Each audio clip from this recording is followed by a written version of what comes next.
¿Qué es una encarnación o avatar de Dios en la tierra en el hinduismo? ¿Habéis visto alguna vez una encarnación? eh, una encarnación. Yo os quería comentar este pequeño vídeo, un concepto que en el hinduismo es muy habitual, que es encarnaciones, avatares, es decir, cuando el Señor, la realidad absoluta, se encarna en la tierra para un fin en concreto.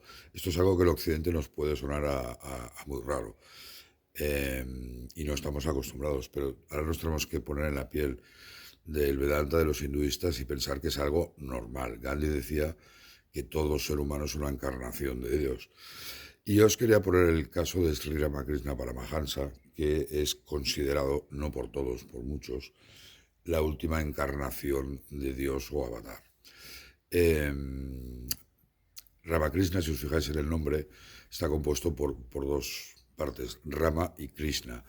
Uno es el gran protagonista, el Ramayana, y el otro del Mahabharata, cuando Vishnu se encarga en Krishna para, para restablecer el orden. Y esto es la razón de la existencia de los avatares en la Tierra, y lo encontramos en el capítulo cuarto del Gita, para mí el capítulo más trascendental que existe, en el que Vishnu viene a decir, encarnado en Krishna, viene a decir que cuando la bondad desfallece, cuando la maldad aumenta, cuando se olvida el propósito de la vida, dice, yo me encarno en todas las épocas y lugares para restablecer el Dharma, el camino de los principios. Es decir, cuando el Dharma, el eterno Dharma, está en peligro, Dios se encarna en alguien para mantener la paz, el equilibrio, mantener el Dharma. Y ese es el eje del Mahabharata, el cual lo podemos encontrar en el Bhagavad Gita, que es la parte central del Mahabharata.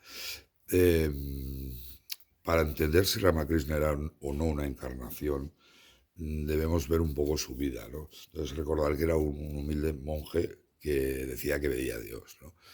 Y tuvo dos gurús muy importantes, que fueron, la primera de ellas, una mujer Vaisnava, y que al final le transmitió todo el conocimiento dualista, básicamente, y ella llegó a la conclusión que a la luz de las escrituras, Ramakrishna era una, aún no se llama Ramakrishna, era una encarnación, un avatar. Entonces convocó una serie de pandits, de eruditos del hinduismo, y entre todos sí que llegaron a la conclusión de que él era un avatar, y Ramakrishna al principio estaba un poco así fuera de sitio y luego lo fue aceptando.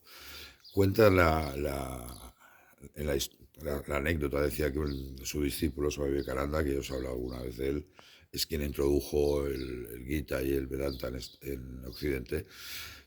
Una vez estaba fuera de una charla que estaba impartiendo Ramakrishna y él mentalmente tenía dudas sobre si Ramakrishna era una encarnación o no. Ramakrishna lo percibió mentalmente, paró su explicación y mirando a Vivekananda dijo, sí, Ramakrishna es la encarnación de Rama y Krishna en la Tierra. Lo más curioso es que si alguno acepta esta idea, evidentemente no todo el mundo la va a aceptar, yo sí que la acepto, yo estoy convencido que esa es la única, ese verso que os he citado es el que da sentido a la historia. Pero si nos fijamos si reflexionamos, es muy interesante porque ahora vamos a ver la única foto que existe de un avatar, de un dios encarnado, y esto es muy importante, y es esta de aquí. Esta es prácticamente una de las pocas fotos que tenemos de Ramakrishna, y es un hecho importante ver ese avatar. Insisto, en Occidente es a veces difícil y complicado entender estos conceptos. En el cristianismo no existe porque de alguna manera Jesús es el Hijo de Dios, y en el Islam tampoco. Mahoma no tiene unas características divinas, pero sí que en el hinduismo es algo muy habitual y que tenemos que hacer el esfuerzo de entenderlo si queremos entender este maravilloso camino espiritual.